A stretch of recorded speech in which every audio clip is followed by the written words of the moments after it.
As mãos dele estavam sempre geladas quando fechavam a porta do meu quarto.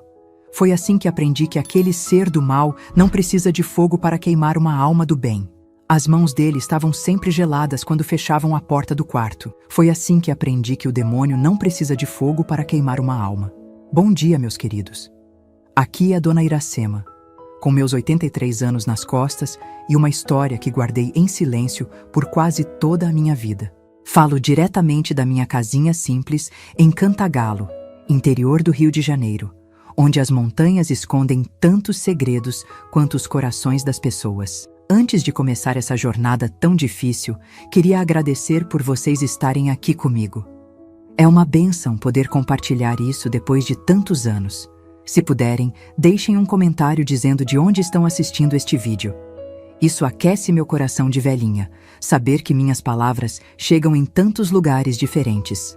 E se inscrevam no canal, cliquem no gostei, para que outras pessoas possam ouvir também essa história que, infelizmente, ainda é a realidade de muitas meninas por esse Brasil afora. Nasci em 1940, numa época em que criança não tinha voz nem vez. Éramos para ser vistos, não ouvidos, como dizia minha mãe. Nossa casa era uma construção simples de madeira, com chão de terra batida nas primeiras décadas, depois coberto com cimento alisado, que meu pai conseguiu fazer num mutirão com os vizinhos. Tínhamos uma vida humilde, mas digna, como tantas famílias do interior naquela época. Meu pai trabalhava na roça, saía antes do sol nascer e voltava quando já estava escuro. Minha mãe conseguiu um emprego de lavadeira na casa dos fazendeiros, os Mendonça, que eram os donos de quase tudo por ali. Ela saía logo depois dele, carregando trouxas de roupa nos braços, subindo e descendo aquelas ladeiras de terra vermelha que ficavam escorregadias na época das chuvas. Eu tinha 9 anos quando meu avô Jerônimo veio morar conosco. O pai do meu pai, um homem que carregava a Bíblia debaixo do braço e versículos afiados na ponta da língua. Ele tinha ficado viúvo e, como dizia minha mãe, homem não sabe se virar sozinho. Então, arrumaram um quartinho nos fundos da nossa casa, aquele que antes era o depósito de ferramentas. É uma bênção ter o seu Jerônimo aqui, dizia minha mãe. Ele pode olhar a Iracema enquanto estamos fora e ainda ajuda com as despesas. No começo, realmente parecia uma bênção. Vovô Jerônimo contava histórias da Bíblia que me fascinavam. Davi e Golias, Noé e sua arca, Moisés abrindo o mar. Ele tinha um jeito de contar que fazia tudo parecer mágico, importante. E quando falava de Jesus, seus olhos brilhavam de um jeito que eu achava que era fé verdadeira. Naquela época, eu ia para a escola de manhã. Saía junto com meu pai e minha mãe, com meu caderninho debaixo do braço, o uniforme remendado, mas sempre limpo e passado. Voltava por volta das 11 horas e vovô Jerônimo estava lá, esperando com o almoço pronto, geralmente um feijão com arroz e, nos dias bons, uma linguiça ou um pedaço de carne seca. Foi aos poucos que as coisas começaram a mudar. Tão devagar que nem percebi direito quando o olhar dele começou a pesar sobre mim como uma capa molhada. Eu tinha 12 anos quando precisei sair da escola. Não por escolha. Meu pai tinha ficado doente, uma pneumonia que o deixou de cama por semanas, e o dinheiro ficou ainda mais curto. A solução foi eu ficar em casa em tempo integral, ajudando nos afazeres, enquanto minha mãe dobrava sua jornada na casa dos Mendonça para compensar o que meu pai não podia mais trazer. Você vai ficar com seu avô, ele vai te ensinar as coisas de Deus, é melhor que qualquer escola, minha mãe disse, arrumando meu cabelo com aquelas mãos ásperas de tanto esfregar roupa. E assim começou meu calvário. Meus pais saíam juntos, meu pai, mesmo fraco, tentando trabalhar em serviços mais leves, e eu ficava sozinha com vovô Jerônimo das 6 da manhã até quase 2 da tarde, quando minha mãe conseguia uma folga para vir preparar o almoço. No começo, eram apenas comentários. Essa saia não é apropriada para uma moça de família. Esse cabelo solto é convite para o pecado. Precisa abotoar mais esse vestido, menina. Sempre com aquela voz mansa, aquele tom de quem está apenas zelando pela minha alma. Depois vieram as lições de catecismo forçadas. Horas sentada na mesa da cozinha, recitando versículos, copiando passagens da Bíblia. Se eu errasse uma palavra, se minha letra não estivesse perfeita, se eu ousasse bocejar de cansaço, era castigo na certa. De joelhos, Iracema, ele dizia, apontando para o chão de cimento áspero.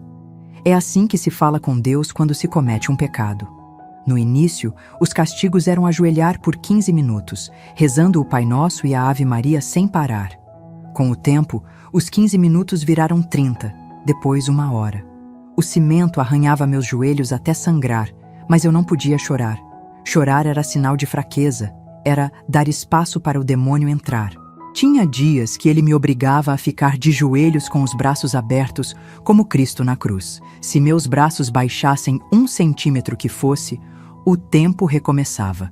Minhas pernas tremiam, meus braços doíam como se fossem quebrar.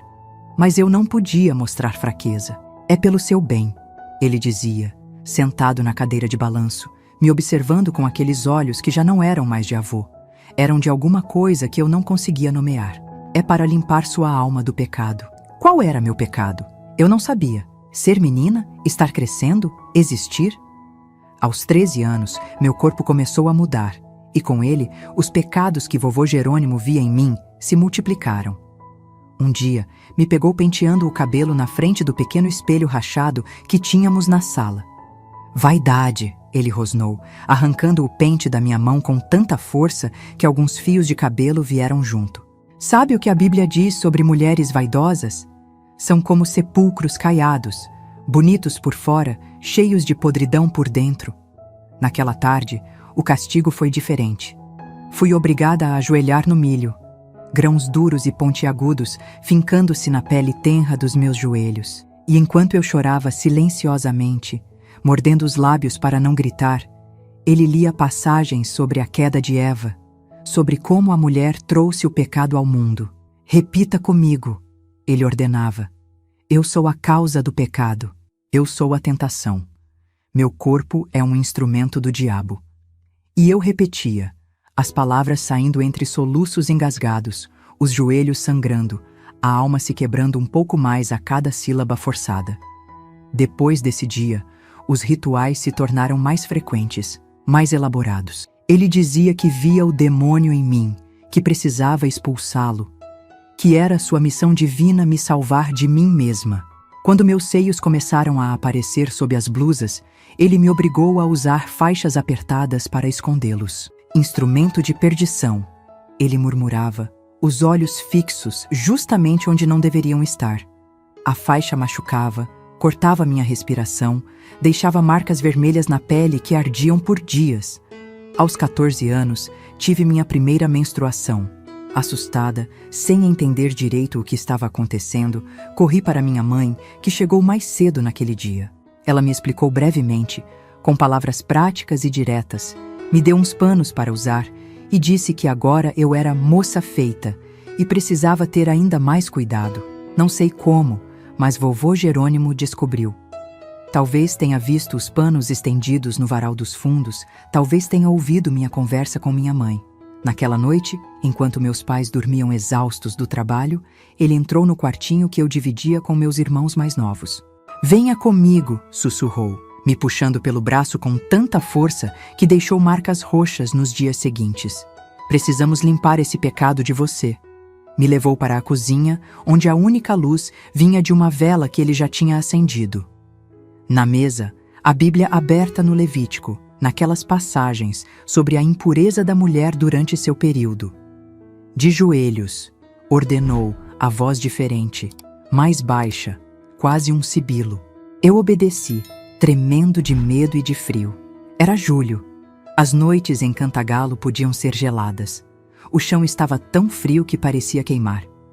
"Você agora carrega a marca de Eva", ele disse, circundando a mesa, a vela projetando sombras monstruosas nas paredes de nossa cozinha pobre. "Seu corpo é uma fonte de pecado. Você é uma tentação ambulante, uma armadilha do diabo para os homens de bem." E então começou o ritual. Eu, de joelhos, tendo que repetir frases horríveis sobre mim mesma. Que eu era impura, que meu corpo era sujo, que eu carregava a maldição de Eva, que era minha culpa se os homens tinham pensamentos pecaminosos. Mais alto, ele exigia quando minha voz falhava. Deus precisa ouvir seu arrependimento.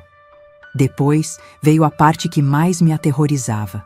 Ele colocava as mãos sobre minha cabeça, rezava em uma língua estranha e então me obrigava a pedir perdão a ele, não a Deus, a ele, por tentá-lo. Você me tenta com esse corpo de perdição, dizia, a voz tremendo de uma forma que só anos depois eu entenderia. Peça perdão por me fazer ter pensamentos impuros. É sua culpa, sua responsabilidade. E eu pedia, chorando silenciosamente, as lágrimas caindo sobre o chão frio, misturando-se com o sangue dos meus joelhos machucados. Pedia perdão por algo que não tinha feito, por um crime que não tinha cometido, por existir. Esse ritual se repetiu por anos. Anos. Não apenas durante meus períodos, mas por qualquer pecado que ele inventasse. Se eu sorrisse para o filho do vizinho, se eu cantarolasse uma música que não fosse religiosa, se eu demorasse demais no banho, qualquer coisa era motivo. Meus pais não percebiam, ou fingiam não perceber. Estavam sempre tão cansados, tão preocupados em colocar comida na mesa, que não viam os hematomas nos meus braços, não notavam como eu tinha deixado de sorrir, como eu me encolhia quando vovô Jerônimo entrava no cômodo. Aos 15 anos, comecei a ter pesadelos terríveis. Sonhava com demônios me perseguindo, com o inferno abrindo-se sob meus pés, com Deus me rejeitando no juízo final. Acordava gritando, suada, para encontrar vovô Jerônimo parado na porta do meu quarto, observando. Viu só? Ele dizia. É sua consciência pesada, seu corpo cheio de pecado. E lá íamos nós no meio da madrugada, para mais um ritual de purificação. De joelhos, rezando, pedindo perdão por pecados que eu não tinha cometido, por pensamentos que nunca tive, por desejos que não eram meus. Foi nessa época que comecei a duvidar de Deus. Que Deus permitiria que uma menina sofresse assim? Que Deus deixaria um homem usar seu nome para aterrorizar uma criança? Que Deus ficaria em silêncio diante das minhas orações desesperadas por ajuda? Mas não podia expressar essas dúvidas. Duvidar era o pior pecado, dizia vovô Jerônimo. Duvidar era dar as mãos ao diabo. Então eu fingia. Fingia acreditar, fingia me arrepender, fingia aceitar que merecia aqueles castigos. Era a única forma de sobreviver. Uma noite, quando eu tinha quase 16 anos, algo diferente aconteceu. Vovô Jerônimo me acordou no meio da noite, como tantas vezes antes, me arrastou para a cozinha para mais um de seus rituais. Mas dessa vez, seus olhos estavam diferentes. Havia algo neles que me gelou até o âmago. Hoje você vai aprender o que acontece com meninas que provocam os homens de Deus. Ele disse, a voz um sussurro rouco que ainda ecoa nos meus pesadelos. Foi quando eu soube que o ritual seria diferente. Que as orações forçadas, os joelhos sangrando no chão frio, as humilhações verbais não seriam o fim naquela noite, seria apenas o começo. E enquanto eu ajoelhava, tremendo não apenas de frio, mas de terror absoluto, rezei. Não as orações mecânicas que ele me forçava a repetir, mas uma súplica verdadeira, desesperada, vinda do fundo da minha alma. Deus, implorei silenciosamente, as lágrimas escorrendo pelo meu rosto. Se o Senhor está aí, se o Senhor é real, me salve, de qualquer jeito, não importa como. Apenas faça isso parar.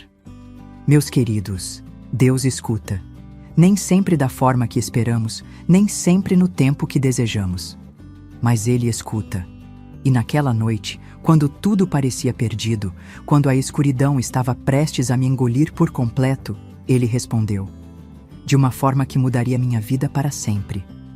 Ajoelhada naquele chão gelado, eu podia sentir cada grão de poeira cortando meus joelhos já em carne viva.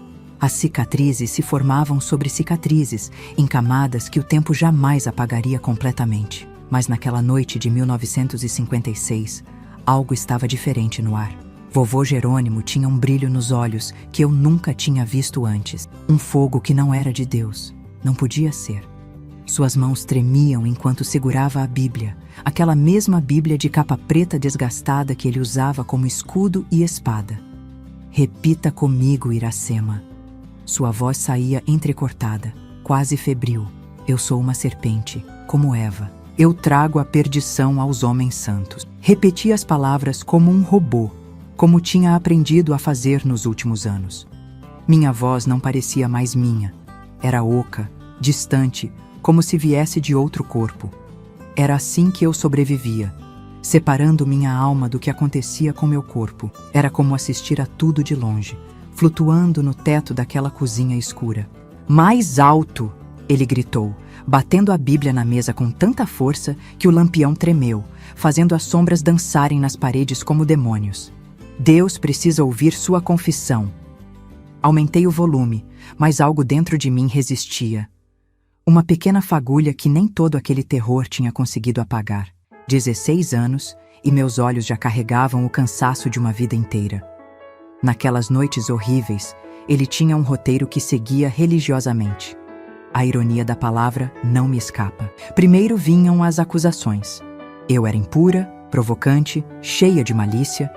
Depois, as orações em línguas estranhas, palavras que pareciam engasgar na garganta dele.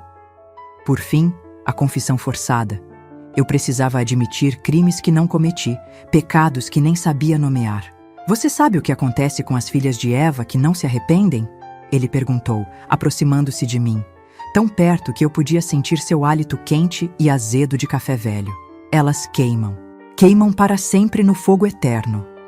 Ele pegou o lampião, ergueu-o até a altura do meu rosto. A chama dançou perigosamente perto do meu cabelo. Sente esse calor? É só uma amostra do que te espera, se não purificar essa alma. Fechei os olhos, prendi a respiração. Tinha aprendido que, às vezes, o melhor era não reagir. Qualquer reação podia inflamá-lo mais, como jogar gasolina no fogo. Olhe para mim quando falo com você, ele berrou, puxando meu queixo para cima com força. Abri os olhos e o que vi me gelou por dentro. Não era mais meu avô ali, era outra coisa. Algo que habitava dentro dele. Algo que usava a religião como disfarce para uma escuridão mais profunda que qualquer noite. Agora, ele sussurrou, colocando o lampião de volta na mesa. Vamos para a parte mais importante, a purificação. Essa era a parte que mais me aterrorizava. Cada vez, ele inventava um novo tipo de purificação. Às vezes era ficar horas de joelhos, até minhas pernas adormecerem completamente. Outras vezes, era recitar capítulos inteiros da Bíblia sem errar uma palavra. Cada erro significava uma bofetada. Já tinha sido obrigada a tomar banhos gelados no meio da madrugada para esfriar os pensamentos pecaminosos. Tinha passado noites inteiras em pé no quintal, na chuva, para que a água do céu lavasse minha alma. Mas naquela noite, algo me dizia que seria pior, muito pior. Levante-se, ele ordenou. Obedeci, minhas pernas tremendo tanto que mal me sustentavam. Meus joelhos estavam em carne viva, manchando de vermelho a barra da minha camisola branca de algodão. Sabe por que estamos aqui hoje? Perguntou, circundando-me como um predador. Porque te vi hoje. Vi como olhou para o Toninho quando ele passou com o carro de boi. Vi o sorriso, vi o pecado nos seus olhos. Toninho era o filho mais novo do seu Antônio, nosso vizinho. Tinha 20 anos, e sim, tínhamos trocado um sorriso inocente quando ele passou pela nossa casa naquela tarde. Um sorriso, só isso. Em um mundo normal, seria nada. No mundo controlado pelo meu avô, era uma sentença. Não fiz nada de errado, murmurei. E imediatamente soube que tinha cometido um erro terrível. A mão dele acertou meu rosto com tanta força que cambaleei para trás, quase caindo. O gosto metálico de sangue encheu minha boca, onde meus dentes cortaram a parte interna da bochecha. Está me chamando de mentiroso? Ele rosnou. Está dizendo que o homem de Deus está errado? Não, apressei-me a dizer, o medo tomando conta de cada célula do meu corpo. Me desculpe, o senhor está certo, eu piquei. Seu rosto se suavizou um pouco, satisfeito com minha submissão. Era assim que funcionava. Qualquer resistência só piorava tudo. Eu tinha aprendido a arte de dobrar sem quebrar, de ceder sem me perder completamente. Bom, ele disse, agora vamos limpar esse pecado. Hoje vamos fazer diferente. Ele foi até o armário da cozinha, aquele velho de madeira carunchada que guardava nossas poucas louças e mantimentos. Abriu a gaveta de baixo e tirou algo que não consegui identificar imediatamente na penumbra. Quando se virou, vi que era uma tesoura. Grande, pesada, daquelas usadas para cortar tecido. Seu cabelo, ele disse aproximando-se. É sua vaidade, seu instrumento de sedução. Vamos acabar com isso. Meu cabelo era a única coisa da qual me orgulhava. Preto, grosso, longo até a cintura. Minha mãe sempre dizia que era igual ao da minha avó paterna quando jovem, antes dela morrer do coração. Era a única conexão que eu tinha com essa avó que nunca conheci.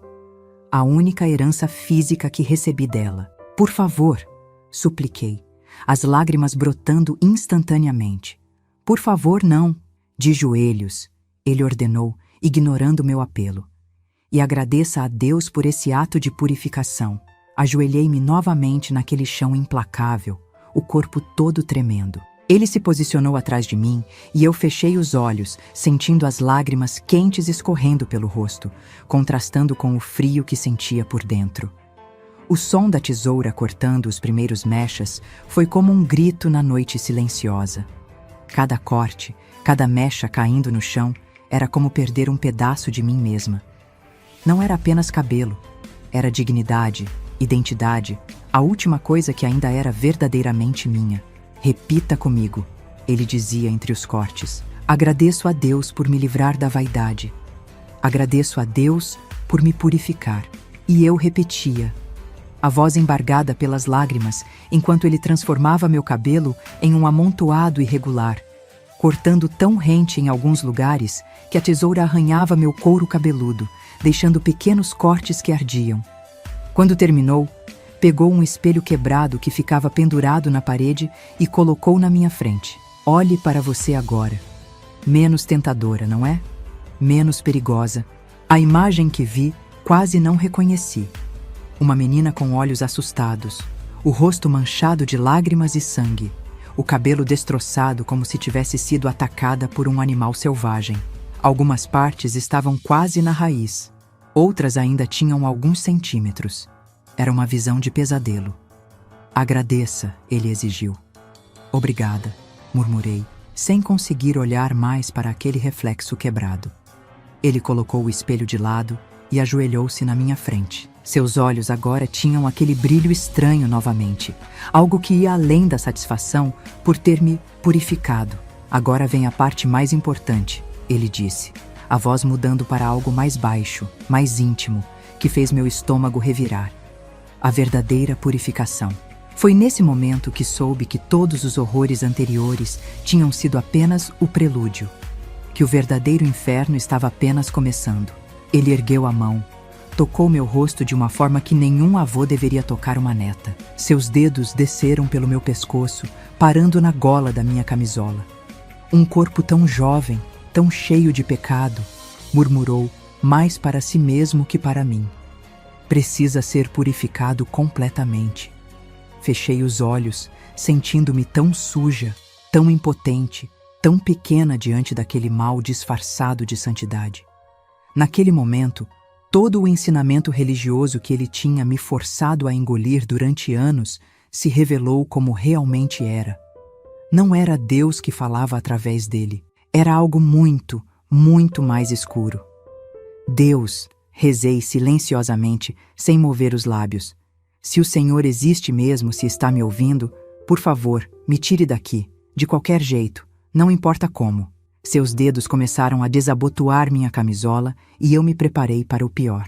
Tinha ouvido histórias de outras meninas no vilarejo, sussurros sobre tios, padrastos, vizinhos.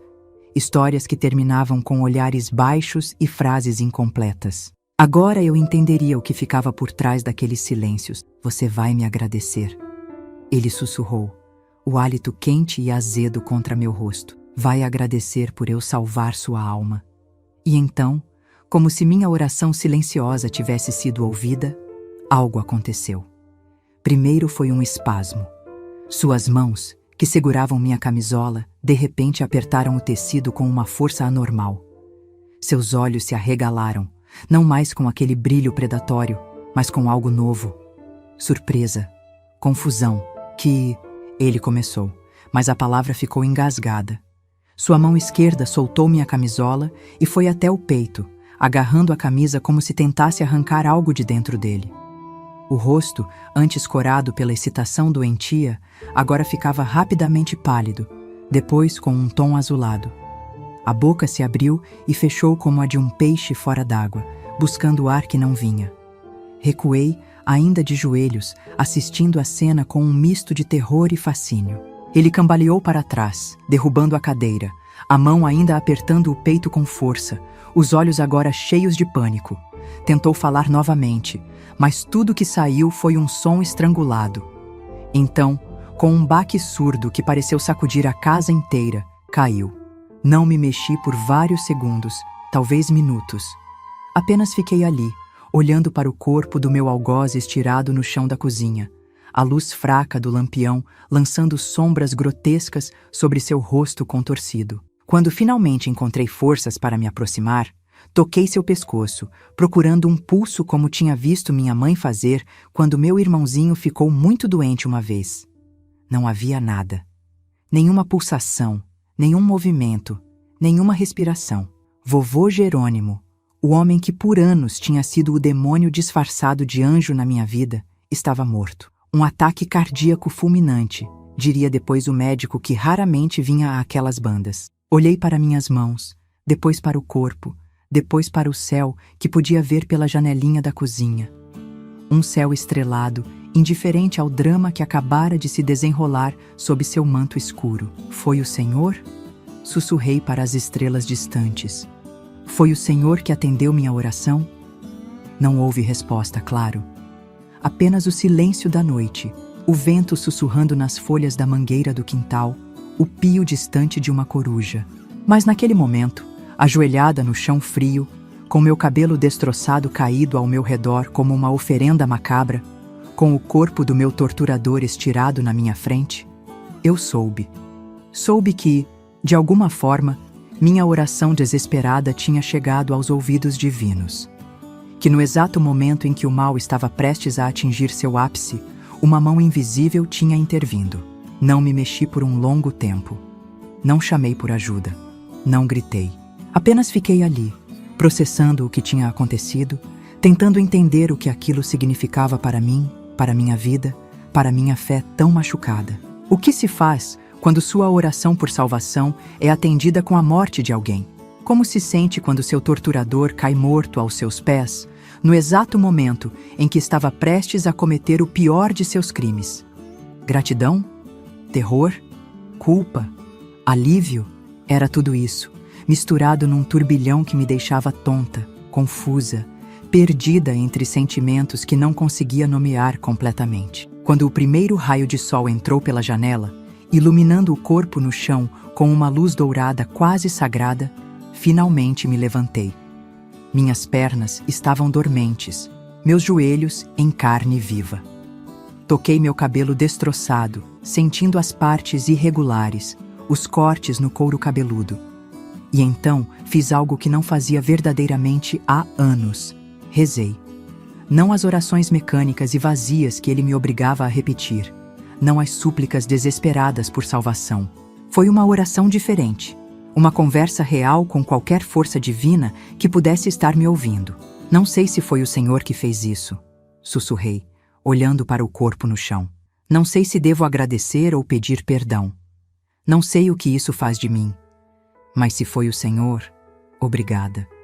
E por favor, me mostre o caminho agora, porque estou perdida. Então, saí para o quintal, para o ar fresco da manhã, deixando para trás o corpo frio e a escuridão da cozinha. O sol nascia sobre as montanhas de Cantagalo, tingindo o mundo de dourado e rosa, como se nada tivesse acontecido, como se a noite não tivesse trazido morte e libertação em um mesmo pacote terrível. Sentei-me no velho tronco que usávamos como banco, sob a mangueira, e esperei. Esperei meus pais voltarem do trabalho, esperei a vida decidir o que faria comigo agora. E enquanto esperava, algo estranho aconteceu dentro de mim. Uma sensação que não reconheci imediatamente porque tinha sido roubada de mim há tanto tempo. Paz. Uma paz frágil, incerta, misturada com culpa e confusão, mas ainda assim, paz. Pela primeira vez em anos, não havia um monstro esperando nas sombras. Não haveria mais noites de joelhos no chão frio. Não haveria mais rituais de humilhação. Não haveria mais aqueles olhos me seguindo pela casa, medindo cada movimento, buscando pecados em cada gesto. Eu estava livre.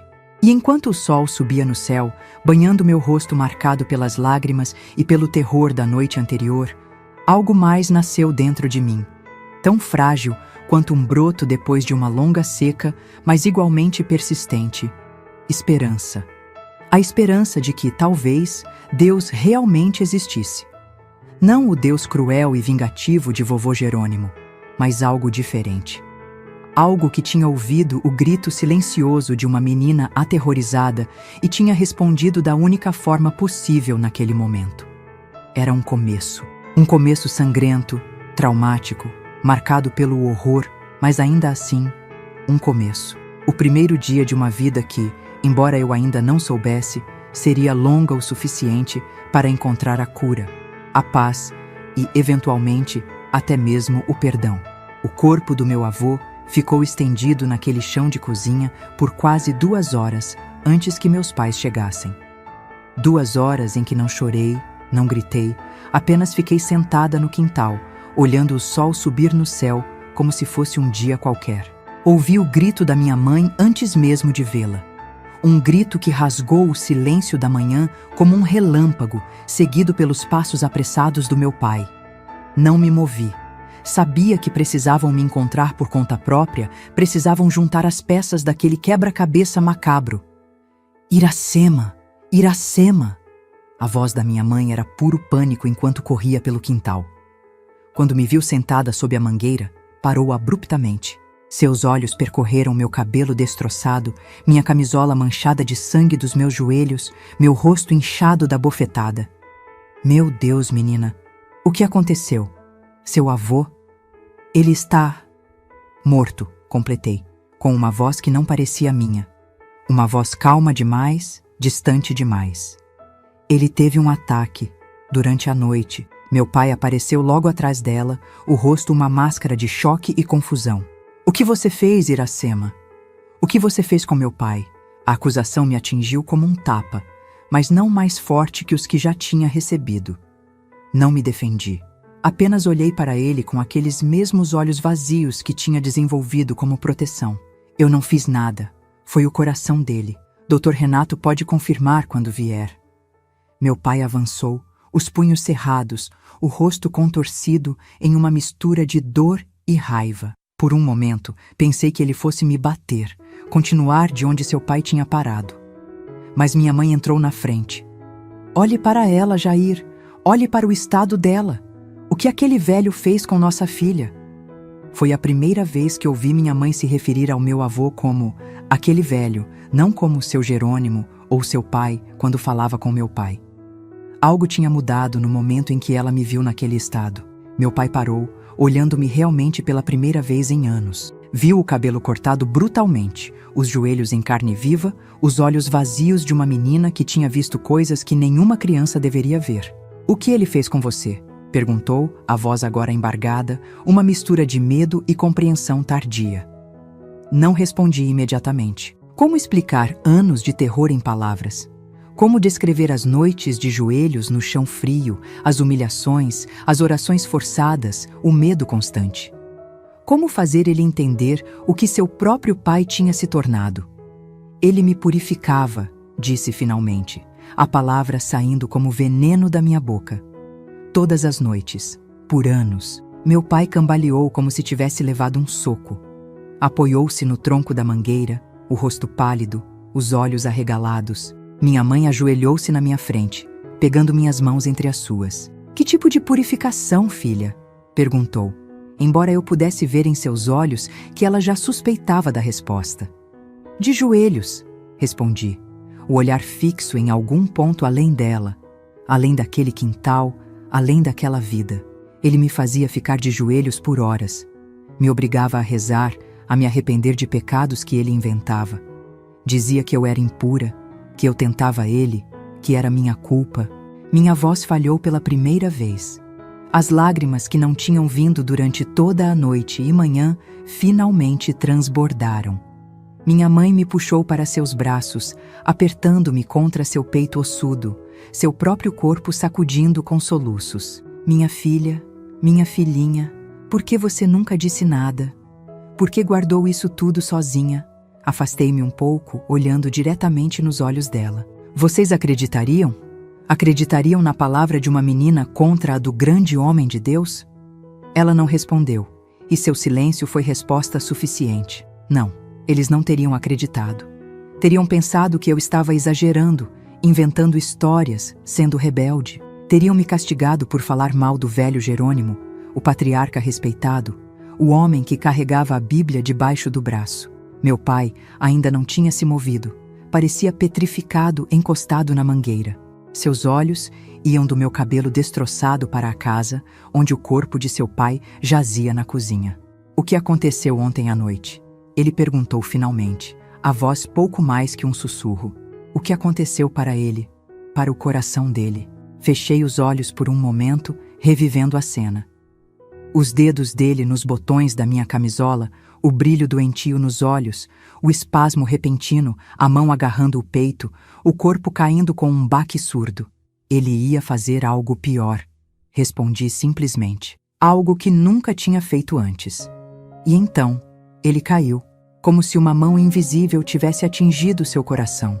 Minha mãe fez o sinal da cruz, murmurando uma oração. Meu pai cobriu o rosto com as mãos, os ombros largos sacudindo em um choro silencioso. As próximas horas passaram como em um sonho estranho. Dr. Renato veio, confirmou o que eu já sabia. Ataque cardíaco fulminante. Não havia marcas de violência no corpo, além de alguns arranhões nas mãos, facilmente explicados pela queda. O médico olhou para mim, para meu estado, e vi em seus olhos que ele entendia mais do que dizia. A menina precisa de cuidados. Disse para meus pais antes de sair, físicos e outros tipos. O enterro foi 2 dias depois.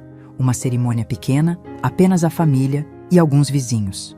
O pastor da igreja local, que tantas vezes tinha elogiado a devoção do meu avô, falou sobre como ele era um homem de Deus, um exemplo de fé, um pilar da comunidade. Fiquei no fundo, usando um lenço para cobrir meu cabelo destroçado, os olhos baixos, a mente longe. Ninguém perguntou por que não chorei. Ninguém, exceto Dona Celestina, a parteira do vilarejo, uma mulher já idosa que tinha trazido ao mundo quase todas as crianças daquela região, incluindo a mim. A morte traz liberdade às vezes, não é, menina? Ela sussurrou quando veio me dar os pêsames, seus olhos sábios e antigos, vendo muito mais do que os outros. Não se culpe pelo alívio que sente. Algumas pessoas só trazem escuridão, mesmo carregando a Bíblia. Olhei para ela, surpresa. Como sabia? Como podia ver o que nem meus próprios pais tinham percebido por anos? Tenho olhos velhos, mas que enxergam bem, ela respondeu como se lesse meus pensamentos. Vi como ele olhava para você. Vi como você murchava quando ele estava por perto. Vi os joelhos machucados, os olhos mortos. Deveria ter feito algo. Me perdoe por não ter feito. Naquele momento, algo quebrou dentro de mim. Não de dor, mas de alívio. Alguém tinha visto. Alguém sabia. Eu não estava louca. Não tinha imaginado o horror. Era real, e alguém além de mim sabia disso. Não foi culpa sua, respondi, a voz tremendo.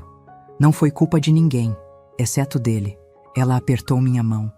Um toque gentil como há muito não sentia. E agora ele foi julgado por um poder maior que qualquer um de nós. Reconstrua sua vida, menina. Não deixe que o que ele fez defina quem você é. Nas semanas que se seguiram, a vida na nossa casa mudou completamente. O quarto dos fundos, onde meu avô tinha vivido, foi esvaziado. Suas coisas queimadas no quintal, em uma espécie de ritual de purificação que minha mãe conduziu em silêncio. A Bíblia dele, aquela que tinha sido usada como arma contra mim por tantos anos, foi a última coisa a ir para o fogo. Isso não é a palavra de Deus. minha mãe disse enquanto as chamas consumiam as páginas gastas. É o esconderijo do diabo. Meu pai demorou mais a se recuperar. Não apenas da morte do seu pai, mas da revelação de quem ele realmente era. Durante semanas, mal conseguia olhar para mim, carregando uma culpa que o curvava como um peso físico. Uma noite, quase um mês depois do enterro, ele entrou no quarto que eu dividia com meus irmãos. Sentou-se na beirada da minha cama, as mãos grandes e calejadas repousando incertas sobre os joelhos. Iracema, começou, a voz rouca de quem tinha chorado. Nunca vou me perdoar por não ter protegido você. Por não ter visto o que estava acontecendo sob meu próprio teto. Olhei para ele no escuro, vendo não o homem forte que sempre tinha sido aos meus olhos, mas um homem quebrado pelo peso da verdade. Não foi culpa sua, pai. Ele enganou todo mundo. Era bom nisso. Era meu dever te proteger, insistiu, a voz embargada. E falhei. Deixei aquele monstro fazer o que fez com você, enquanto eu trabalhava, pensando que estava tudo bem, que você estava segura. Naquela noite, pela primeira vez, contei tudo. Tudo mesmo. Cada detalhe dos anos de abuso, cada humilhação, cada noite de joelhos no chão frio. E pela primeira vez, meu pai chorou abertamente na minha frente. Grandes soluços que sacudiam seu corpo forte como tempestades. Quando terminei, ele fez algo que não fazia desde que eu era muito pequena. Me abraçou. Um abraço desajeitado, tímido, de quem não sabe se tem o direito de oferecer conforto depois de falhar tão terrivelmente. Mas ainda assim, um abraço. Vamos superar isso, prometeu, a voz firme apesar das lágrimas. Vamos curar essa família. E nunca mais ninguém vai te machucar assim, filha. Nunca mais. Nos meses que se seguiram, nossa família passou por uma lenta transformação. O fantasma do meu avô ainda pairava pelos cantos da casa, mas cada dia ficava um pouco mais fraco, um pouco mais distante. Meu cabelo começou a crescer novamente, irregular no início, depois mais uniforme. Minha mãe cortou as pontas para deixá-lo mais apresentável, e cada centímetro que crescia era como uma pequena vitória sobre o passado. Voltei para a escola. Para a surpresa de muitos no vilarejo que não entendiam por que uma moça de quase 17 anos precisava de estudos. Vai ser alguém na vida, né, meu pai dizia agora. Vai ser livre, independente. Não vai precisar de homem nenhum para te sustentar. Palavras que nunca pensei que ouviria dele. Um homem criado na roça, com ideias tradicionais sobre o papel da mulher. Mas a tragédia muda as pessoas, às vezes para melhor. A cicatrização não foi linear nem rápida. Havia dias em que acordava gritando, revivendo os horrores nas minhas noites de sono. Havia momentos em que um homem passava muito perto de mim na rua e eu congelava de terror. Havia domingos em que não conseguia entrar na igreja porque o cheiro de incenso me lembrava as purificações forçadas. Mas havia também dias bons, dias em que ria com as colegas da escola, em que ajudava minha mãe na cozinha e não sentia medo, em que olhava para o céu e não me perguntava se Deus me odiava. Quando completei 18 anos, comecei a trabalhar como ajudante na farmácia do vilarejo. Um trabalho simples, organizando prateleiras, atendendo clientes, aprendendo sobre remédios e ervas. Foi lá que conheci João, um rapaz de 20 anos que tinha vindo de 3 Rios para trabalhar como aprendiz do farmacêutico. João era diferente de qualquer homem que eu tinha conhecido. Gentil, respeitoso, nunca invasivo. Ele me cortejou por meses, com uma paciência que me deixava confusa. Não estava acostumada com homens que pediam permissão, que esperavam, que respeitavam limites. Nosso primeiro beijo só aconteceu depois de quase um ano de namoro. Estávamos sentados à beira do rio que corta Cantagalo, sob a sombra de uma árvore. Ele segurou minha mão, olhou nos meus olhos. "Posso te beijar, Iracema?" perguntou, a voz tremendo de nervoso. Aquele pedido simples, aquela pergunta que mostrava respeito pelo meu corpo, pela minha escolha, me emocionou mais do que qualquer declaração de amor poderia. Assenti, incapaz de falar, e quando seus lábios tocaram os meus, suaves e hesitantes, não senti medo. Pela primeira vez, um toque masculino não me causava terror. João não sabia de tudo, Não ainda. Sabia apenas que eu tinha perdido meu avô de forma trágica, que tinha passado por momentos difíceis. A história completa só viria anos depois, quando a confiança entre nós fosse profunda o suficiente. Nos casamos em 1962, quando eu tinha 22 anos e ele 24. Uma cerimônia simples na igreja local. Sim, eu tinha voltado a frequentar a igreja, embora de uma forma diferente, mais pessoal, menos ritualística. Descobri que minha fé não tinha sido destruída pelo meu avô, apenas soterrada, esperando o momento certo para ressurgir, purificada pelo fogo da provação. Na nossa noite de núpcias, João percebeu meu terror. Como podia não perceber? Eu tremia como uma folha ao vento quando ficamos sozinhos no pequeno quarto que tínhamos alugado. Não vamos fazer nada que você não queira, ele disse, sentando-se a uma distância segura na beirada da cama. Podemos apenas dormir se preferir. Temos toda a vida pela frente. Aquela noite, apenas dormimos abraçados, vestidos. E na noite seguinte também. E na outra. João nunca pressionou, nunca cobrou, nunca fez eu me sentir menos por não conseguir. Foi só no nosso 3º mês de casados que me senti pronta para tentar. E mesmo assim foi difícil, foi doloroso. Não fisicamente, mas emocionalmente. As memórias se misturavam com o presente. A sombra do meu avô às vezes pairava sobre nós como um fantasma obstinado. Mas João tinha paciência. Infinita paciência. Parava no instante em que eu pedia, perguntava sempre antes de me tocar de uma forma nova, mantinha as luzes acesas para que eu pudesse ver que era ele, sempre ele, nunca o monstro dos meus pesadelos. Nossa primeira filha nasceu em 1964. Chamamos ela de Celeste, em homenagem à Dona Celestina, a parteira que tinha sido a primeira a ver minha dor, a primeira a validar meu sofrimento. Quando segurei aquele pequeno embrulho nos braços, fiz uma promessa silenciosa. Nunca vou deixar que te machuquem como me machucaram. Nunca vou deixar que te façam sentir culpada pelo corpo que tem, pelos sentimentos que carrega.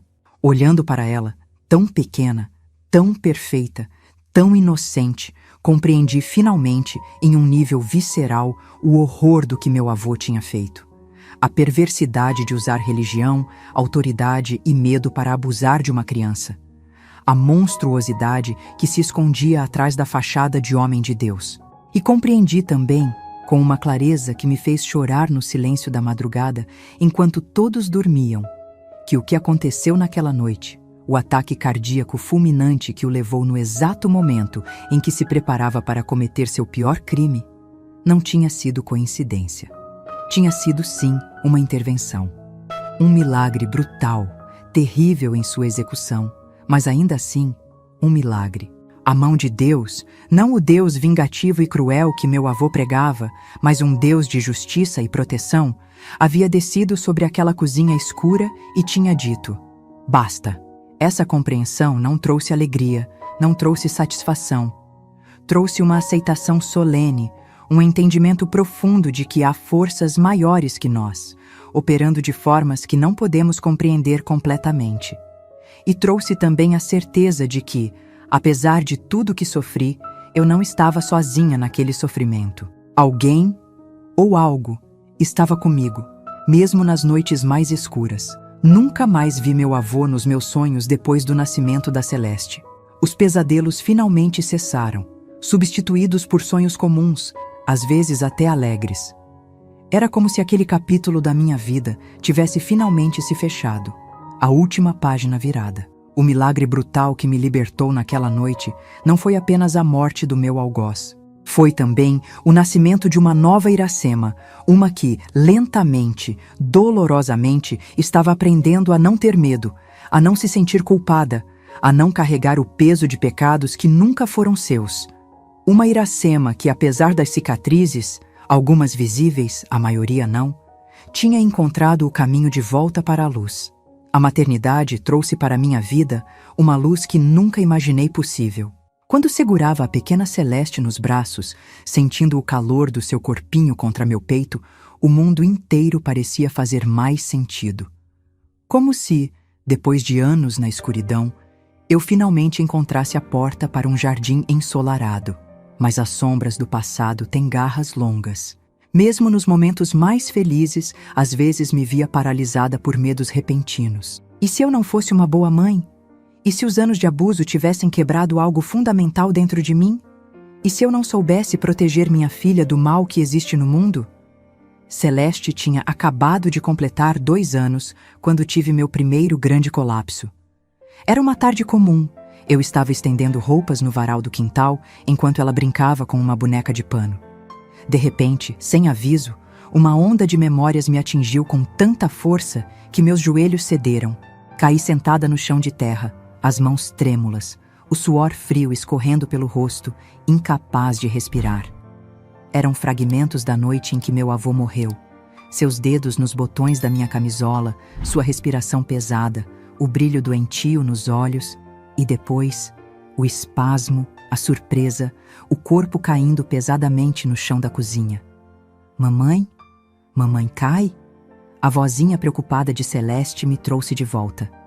Ela estava na minha frente, os olhinhos arregalados, a boneca esquecida na terra. Respirei fundo, forcei um sorriso. Mamãe só descansou um pouquinho, meu amor.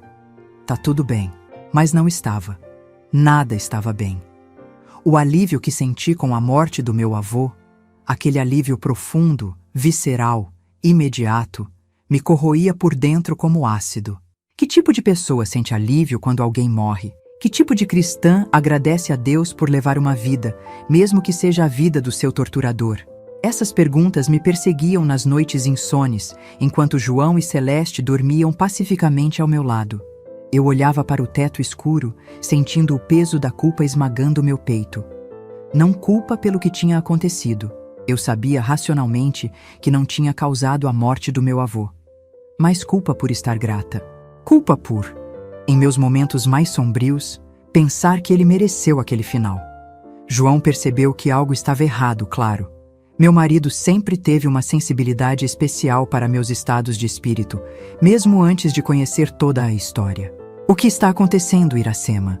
Perguntou certa noite, depois que pôs Celeste para dormir e me encontrou sentada no escuro da varanda, olhando para o nada. Você parece longe ultimamente. Foi então que contei a ele tudo. Pela primeira vez desde aquela noite de 1956, narrei em detalhes o horror que tinha vivido por anos.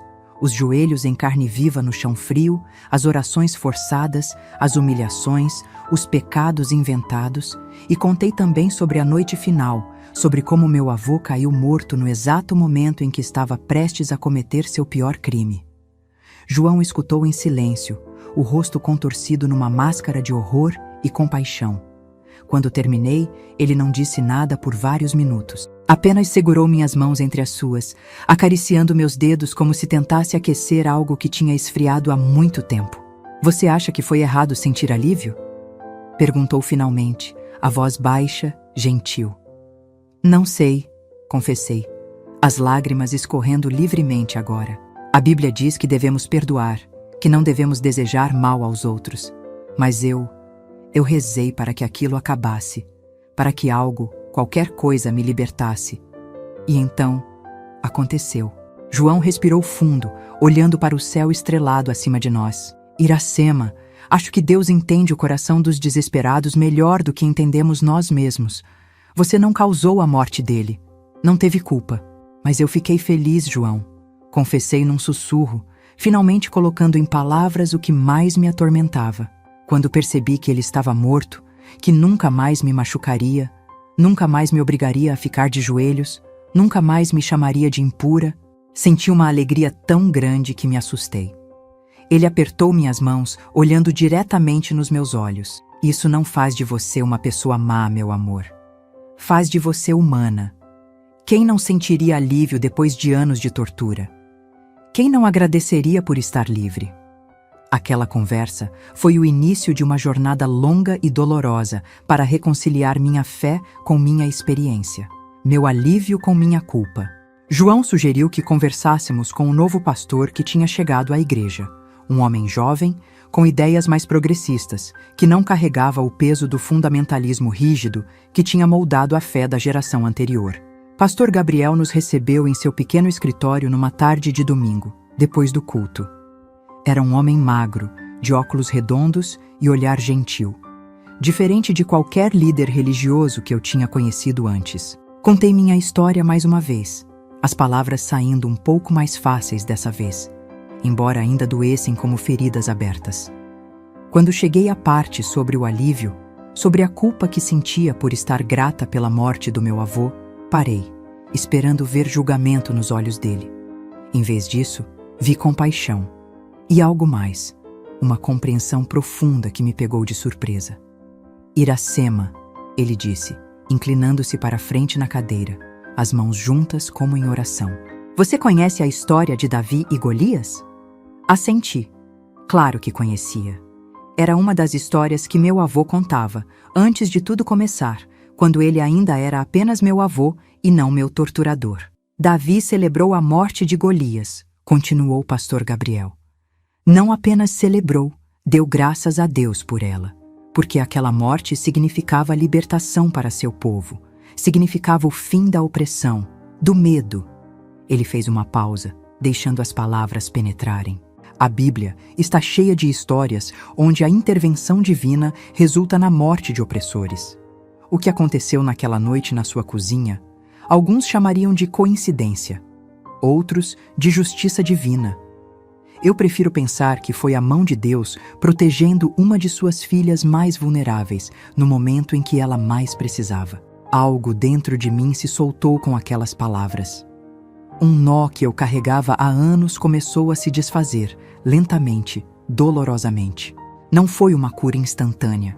Nada na vida real funciona assim. Foi o início de um processo, o primeiro passo de uma escalada longa e difícil de volta à luz. Nos meses que se seguiram àquela conversa, comecei a fazer algo que nunca tinha feito antes: estudar a Bíblia por conta própria. Não as passagens selecionadas pelo meu avô para me fazer sentir suja e culpada, mas o livro como um todo, com suas contradições, suas belezas, suas histórias de queda e redenção. Encontrei conforto em personagens que não eram perfeitos: Davi, que cometeu adultério; Moisés, que matou um homem; Pedro, que negou Cristo. Pessoas falhas, humanas, que mesmo assim foram amadas e usadas por Deus. E encontrei uma passagem que se tornaria minha âncora nos momentos de dúvida. Romanos 8:28. Sabemos que todas as coisas cooperam para o bem daqueles que amam a Deus, daqueles que são chamados segundo o seu propósito. Todas as coisas, mesmo as terríveis, mesmo as que não entendemos completamente, mesmo aquelas que nos deixam com sentimentos conflitantes de alívio e culpa. Em 1966, nasceu nosso segundo filho, Gabriel. Sim, em homenagem ao pastor que tinha sido instrumento de tanta cura na minha vida. Um menino de olhos vivos e sorriso fácil, tão diferente do avô cujo nome nunca mencionávamos em casa. A maternidade, que tinha começado como um desafio assustador com Celeste, agora se tornava uma fonte de cura, de propósito. Cada abraço que dava nos meus filhos, cada beijo de boa noite, cada história contada sob o cobertor, tudo isso era um ato de rebelião contra o passado, uma afirmação de que o ciclo de abuso tinha sido quebrado. Com João, construímos uma família baseada no respeito, no amor genuíno, na fé que liberta em vez da religião que aprisiona. Nossa casa era o oposto daquela onde cresci, cheia de risadas, de música, de conversas honestas. Claro, não era perfeita. Tínhamos nossos problemas, nossas discussões, nossos momentos difíceis. Passamos por dificuldades financeiras quando a farmácia onde João trabalhava fechou em 1970. Enfrentamos a doença do pequeno Gabriel, uma pneumonia que quase o levou aos 4 anos. Vivemos as dores e alegrias comuns a qualquer família. Mas havia uma diferença fundamental. Enfrentávamos tudo juntos, como parceiros, como iguais. Não havia medo entre nós. Não havia a sensação constante de estar pisando em ovos, esperando a próxima explosão. Havia apenas pessoas imperfeitas, tentando fazer o melhor que podiam uns pelos outros. Em 1975, aos 35 anos, fiz algo que nunca tinha imaginado possível. Voltei a estudar. Um curso noturno para concluir o ensino médio, frequentado principalmente por jovens que trabalhavam durante o dia. Eu era facilmente a mais velha da turma, com exceção do professor de matemática. Nunca é tarde para recomeçar, ele disse quando me viu hesitante na porta da sala no primeiro dia. Conhecimento não tem idade. Foi difícil no início. Meu cérebro parecia enferrujado depois de tantos anos longe dos livros. Mas havia uma fome dentro de mim. Uma sede de aprender que nem mesmo os anos de abuso tinham conseguido extinguir completamente. João cuidava das crianças nas noites em que eu ia para a escola. Celeste, aos 11 anos, já ajudava com o irmão de 9, orgulhosa de ser a mulher da casa enquanto mamãe estudava. Quero ser inteligente igual você quando crescer, ela me disse uma noite, enquanto me observava fazer a lição de casa na mesa da cozinha. Quero estudar e ser alguém importante. Aquelas palavras me atingiram como um raio de luz. Era isso. Era exatamente por isso que eu estava ali, quebrando todas as expectativas, todos os moldes que a sociedade tinha para uma mulher da minha idade, do meu meio. Não era apenas por mim.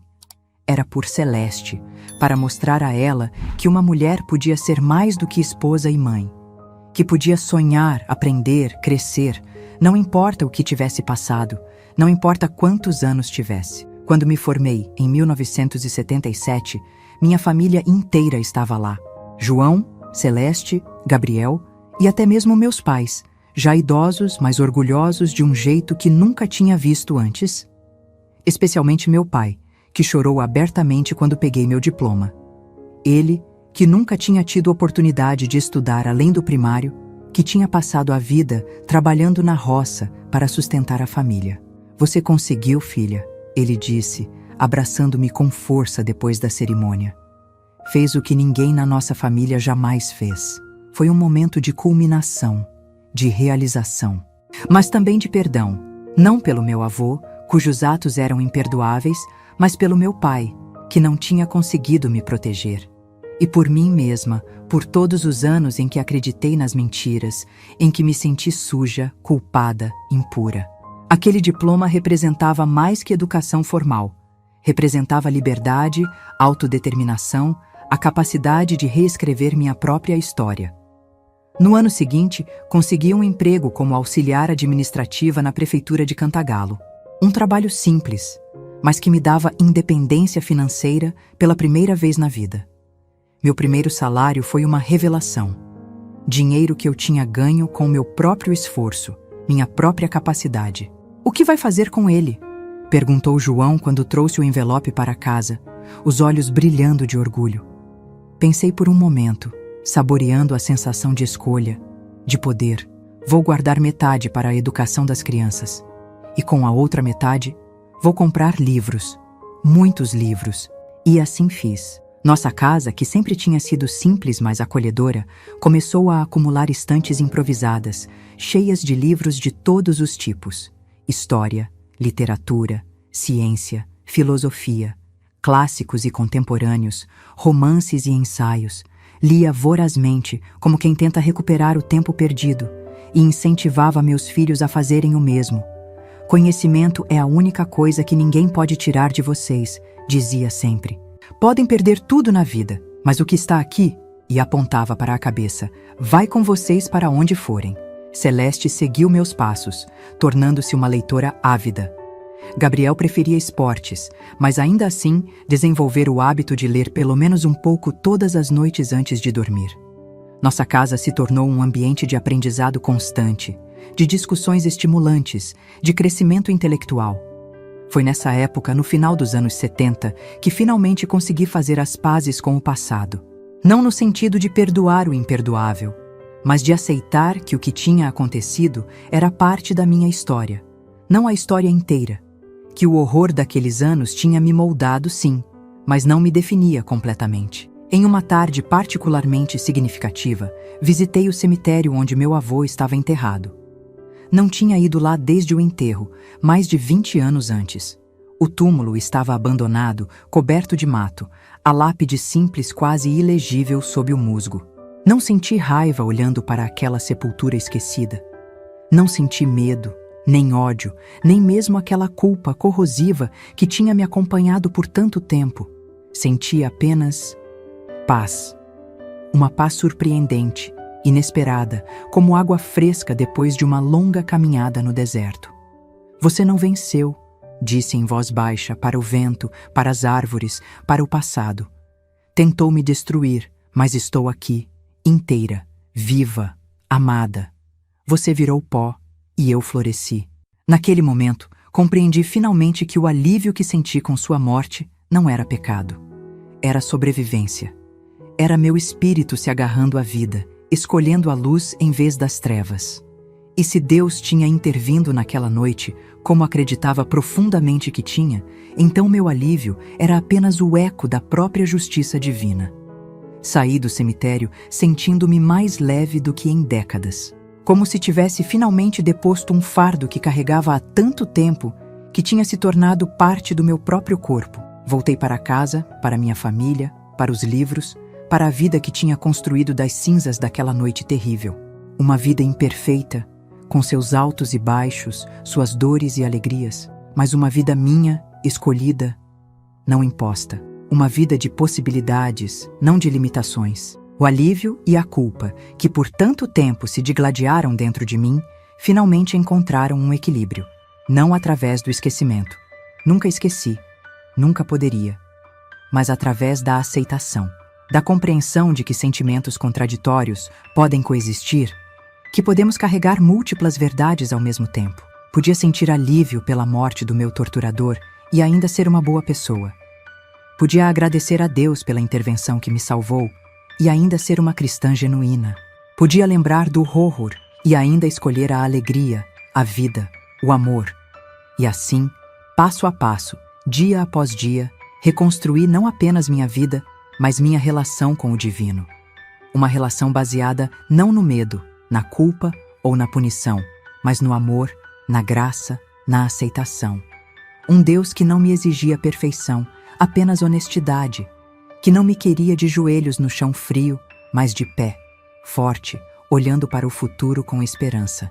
Um Deus que naquela noite terrível de 1956 tinha ouvido o clamor desesperado de uma menina aterrorizada e tinha respondido da única forma possível naquele momento.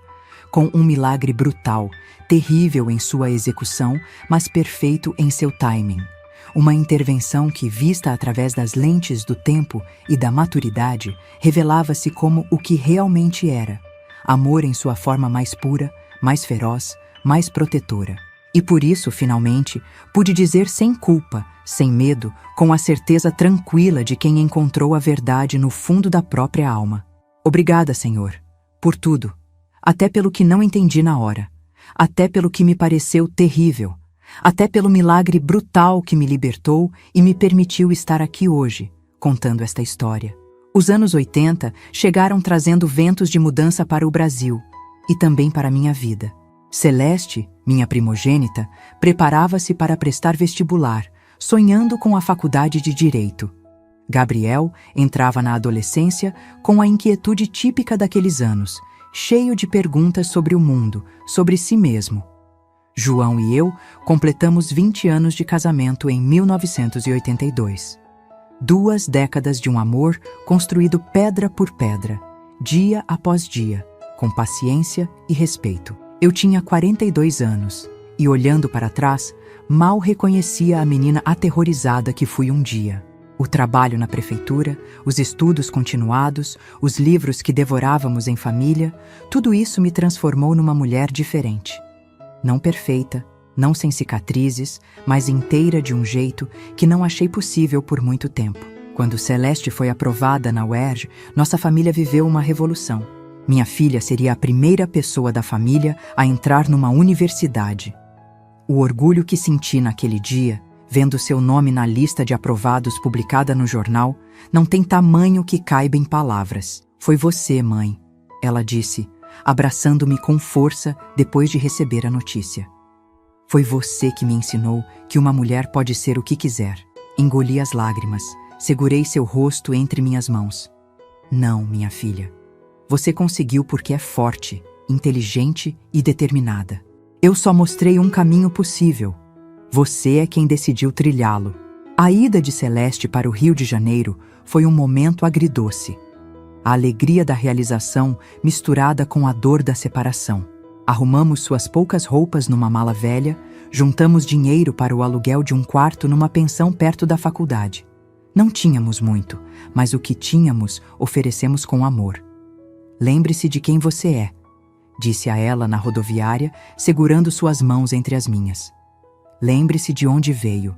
Não deixe ninguém fazer você se sentir menos por ser do interior, por não ter roupas caras, por falar diferente. Ela sorriu, aquele sorriso luminoso que sempre aquecia meu coração.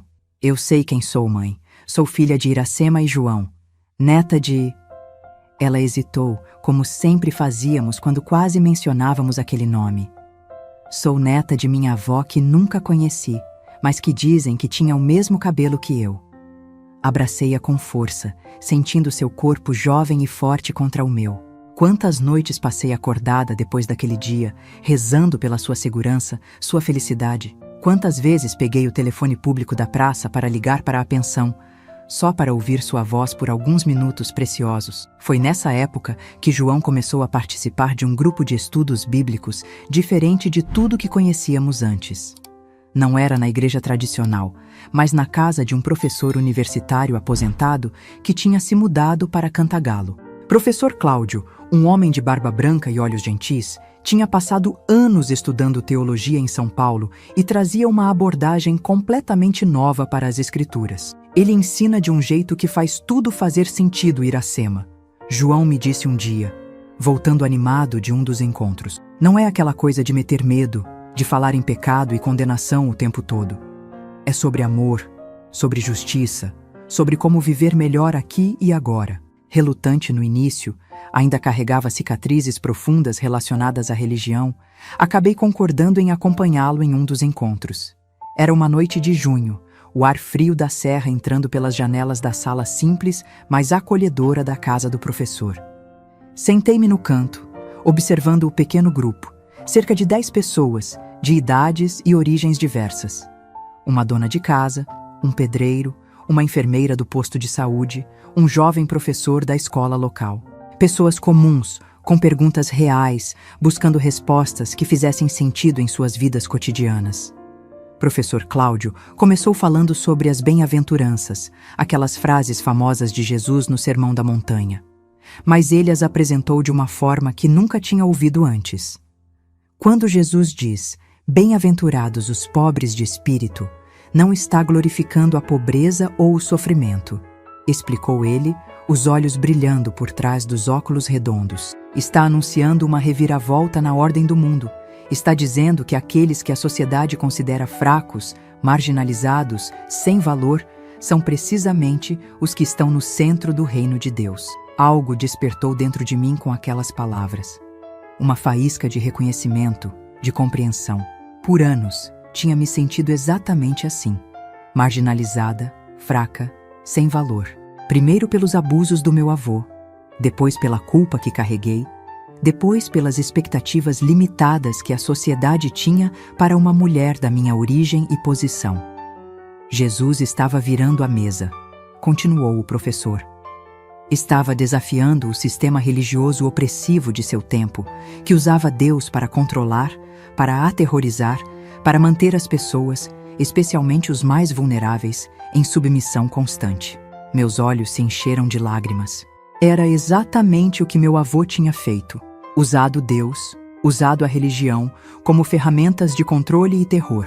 E aqui estava esse homem de barba branca, dizendo que Jesus estava do outro lado, contra esse tipo de abuso. Depois do estudo, quando todos tomavam chá e conversavam em pequenos grupos, aproximei-me timidamente do professor. O senhor realmente acredita que Deus não é como os religiosos rígidos o pintam? Perguntei, a voz quase um sussurro. Ele olhou para mim com uma compreensão tão profunda que me fez pensar que, de alguma forma, ele sabia. Sabia o que tinha acontecido comigo. Sabia das noites de joelhos no chão frio, das orações forçadas, do terror em nome de Deus. Acredito com toda certeza, minha filha, respondeu, a voz gentil mas firme. O Deus que conheço, que estudo há décadas, é um Deus de amor, de justiça, de libertação. É um Deus que está sempre do lado das vítimas, nunca dos opressores. É um Deus que derruba os poderosos de seus tronos e eleva os humildes, como diz o Cântico de Maria. Naquela noite, voltei para casa com algo novo crescendo dentro de mim. Uma fé diferente da que tinha conhecido na infância, diferente até mesmo da que tinha reconstruído nos anos após o milagre brutal. Uma fé mais madura, mais consciente, mais libertadora. Comecei a frequentar os estudos semanalmente, absorvendo cada palavra, cada nova perspectiva. Aprendi sobre a teologia da libertação, sobre como as Escrituras podiam ser lidas a partir da perspectiva dos oprimidos. Aprendi que Jesus estava mais preocupado com justiça social do que com rituais religiosos, mais interessado em amor genuíno do que em obediência cega. Foi como se uma luz se acendesse em um quarto que tinha permanecido em penumbra por toda a minha vida. Não apenas podia reconciliar minha fé com minha experiência, podia ver que minha própria jornada de libertação estava profundamente alinhada com a mensagem central do Evangelho. Em 1985, algo inesperado aconteceu. Professor Cláudio, já com a saúde debilitada pela idade avançada, me chamou para uma conversa particular. Iracema, disse ele, sentado em sua cadeira de balanço, um livro aberto no colo. Quero que você assuma a liderança do grupo de estudos quando eu não puder mais. E fiquei paralisada de choque. Eu? Uma mulher sem formação teológica formal, com apenas o ensino médio completo tardiamente, liderando um grupo de estudos bíblicos? Mas, professor, eu não tenho preparação para isso, protestei. Não estudei em seminário, não sei grego nem hebraico. Ele sorriu. Aquele sorriso que irradiava sabedoria e bondade. Nem os discípulos sabiam, minha filha. Eram pescadores, coletores de impostos, pessoas comuns. O que você tem é muito mais valioso que títulos acadêmicos. Tem experiência de vida, tem sede de conhecimento, tem um coração que conheceu o sofrimento e ainda assim escolheu o amor. Engoli em seco, incapaz de responder imediatamente. Era um voto de confiança tão grande, uma responsabilidade tão séria. Além disso, acrescentou ele com um brilho nos olhos, você lê mais que qualquer pessoa que conheço. Duvido que alguém no grupo tenha devorado tantos livros de teologia quanto você nos últimos anos. Era verdade. Desde que comecei a frequentar os estudos, tinha mergulhado em livros que o professor emprestava. Teólogos contemporâneos que escreviam sobre um Deus de amor e justiça, estudiosos que analisavam as Escrituras em seu contexto histórico original, pensadores que questionavam as interpretações tradicionais que tinham sido usadas para oprimir e controlar. Pense nisso, ele disse pegando minha mão. Não precisa responder agora, mas saiba que você tem um chamado especial, Iracema. Sua história, sua jornada, não é apenas para você.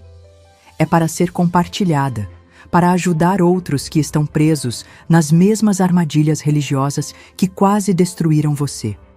Saí daquela conversa tremendo, não de medo, mas de uma emoção que não conseguia nomear completamente. Seria possível?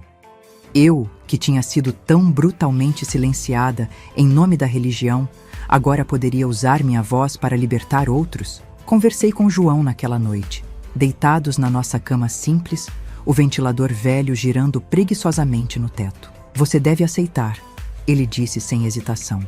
Tem tanto para oferecer, Iracema. Sua força, sua sabedoria, sua fé que sobreviveu ao pior tipo de abuso.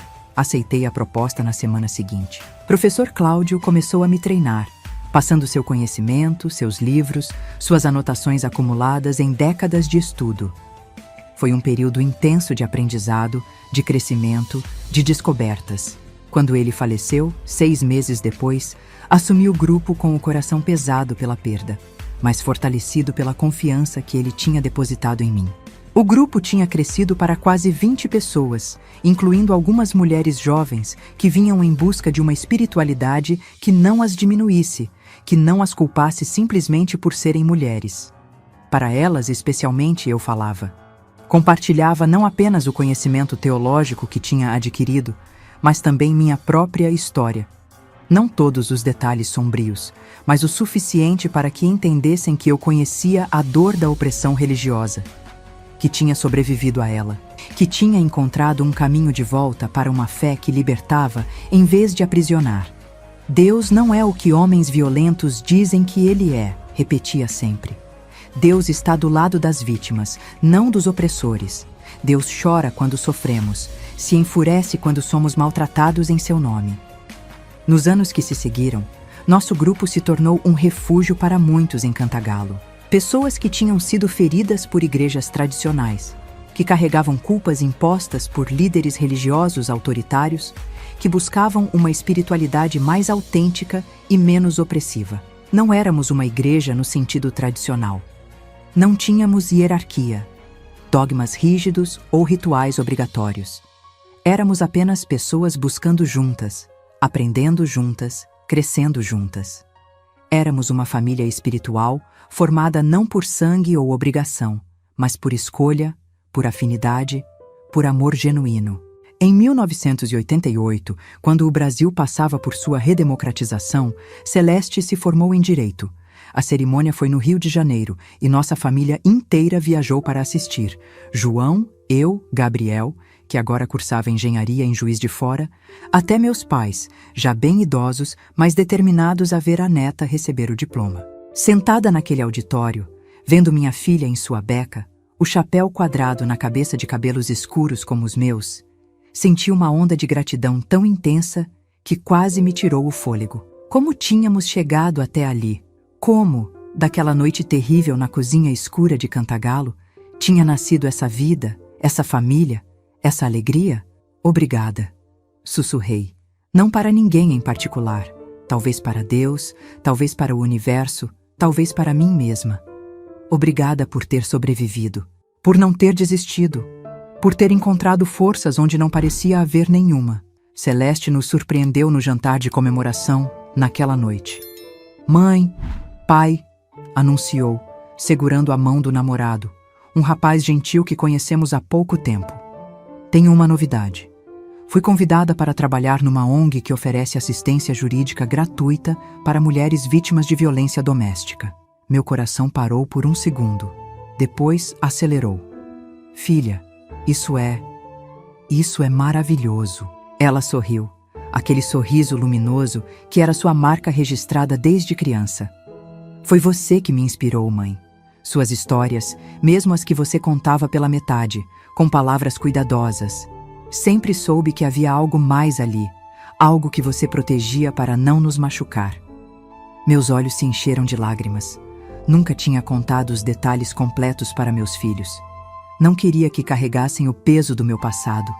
Mas crianças são intuitivas, percebem mais do que mostramos. Quero fazer pelos outros o que você fez por si mesma, continuou ela, os olhos brilhando de determinação. Quero ajudar mulheres a encontrarem sua voz, sua força, seu caminho de volta para a luz depois da escuridão. Naquele momento, senti que o círculo se fechava de alguma forma. Que o sofrimento que vivi não tinha sido em vão. Que tinha se transformado em algo maior, algo mais significativo. Uma missão que agora continuaria através da minha filha. Os anos 90 chegaram com mudanças ainda maiores. Gabriel se formou, casou-se com uma moça encantadora de Juiz de Fora.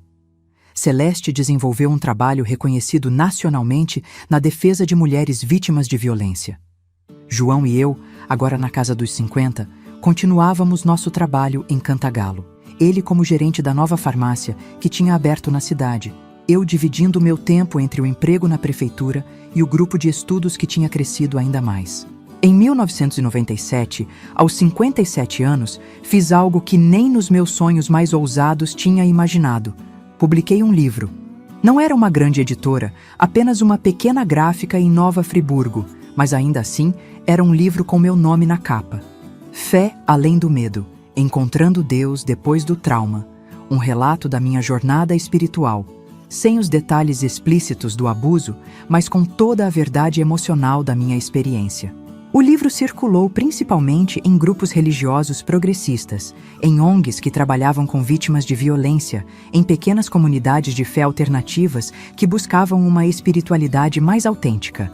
Não fiquei rica nem famosa, mas recebi cartas, dezenas delas, de mulheres que se identificaram com minha história, que encontraram esperança nas minhas palavras, que começaram sua própria jornada de cura depois de ler meu relato. Uma dessas cartas, em particular, me marcou profundamente. Era de uma senhora de 78 anos, de uma cidadezinha no interior de Minas Gerais. Querida Iracema, ela escreveu com uma caligrafia trêmula. Seu livro chegou às minhas mãos através da minha neta, que trabalha numa ONG. Nunca pensei que, aos meus anos de vida, encontraria palavras que explicassem o que vivi quando menina. Também fui abusada por um homem que usava a Bíblia como escudo e espada. Também carreguei culpa por décadas. Também tive que reconstruir minha fé das cinzas. Obrigada por me mostrar que não estou sozinha, que nunca estive. Obrigada por me dar palavras para sentimentos que carreguei em silêncio por toda a vida. Chorei ao ler aquela carta. Chorei por aquela senhora, por mim mesma, por todas as meninas e mulheres que passaram por experiências semelhantes. Chorei de tristeza pelo sofrimento compartilhado, mas também de gratidão pela solidariedade encontrada, pela cura possível, pela força que descobrimos em nós mesmas e umas nas outras. Quando o novo milênio chegou, João e eu já estávamos aposentados.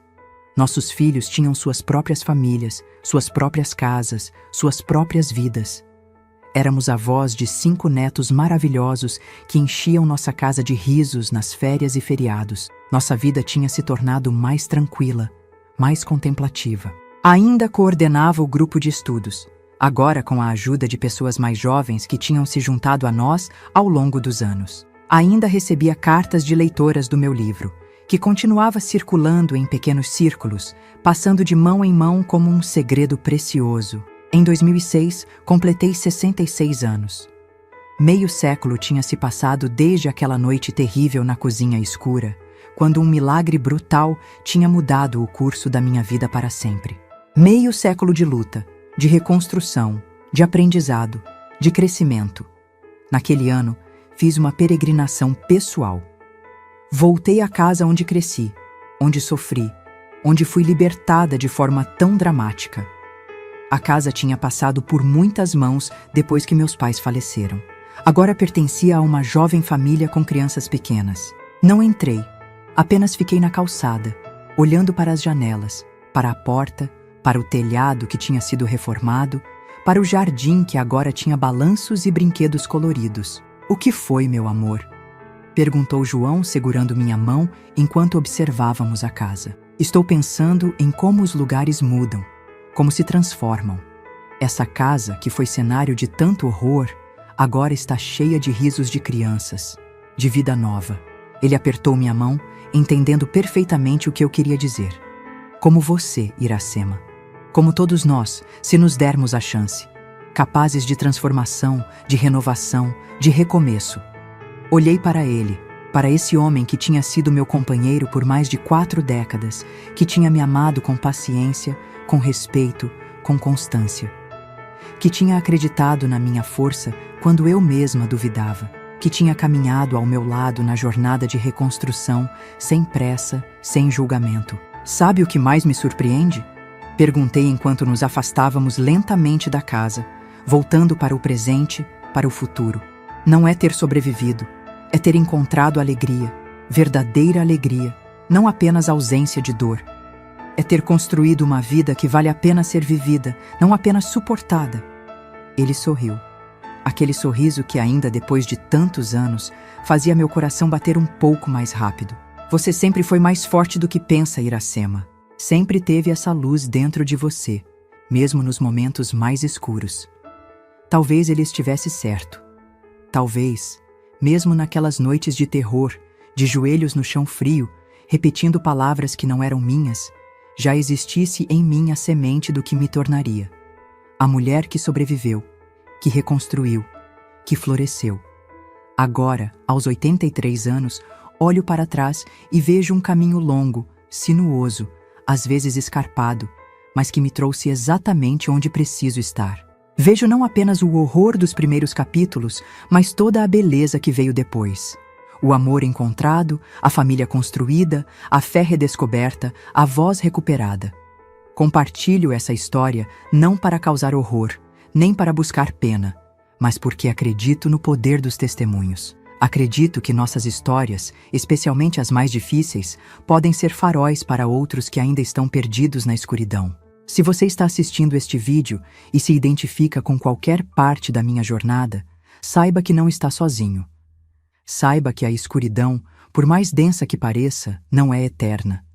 Saiba que é possível reconstruir, renascer, encontrar luz e sentido mesmo depois das experiências mais devastadoras. Antes de me despedir, gostaria de pedir que, se esta história tocou seu coração, deixe seu like, se inscreva no canal para acompanhar outras histórias como a minha. E não se esqueça de entrar no nosso grupo de WhatsApp. O link está na descrição abaixo. Lá compartilhamos diariamente histórias reais de outras vovós que, como eu, carregam experiências que podem iluminar seu caminho. A vida é breve, meus queridos. Mesmo 83 anos passam como um sopro quando olhamos para trás. O que importa não é quanto tempo vivemos, mas como transformamos nossas feridas em sabedoria, nosso sofrimento em compaixão, nossas cicatrizes em pontes que nos conectam uns aos outros. Que Deus abençoe cada um de vocês, do fundo do meu coração. E lembrem-se sempre, não importa o que tenham passado, não importa quão profunda seja a escuridão, existe um caminho de volta para a luz. Eu encontrei o meu.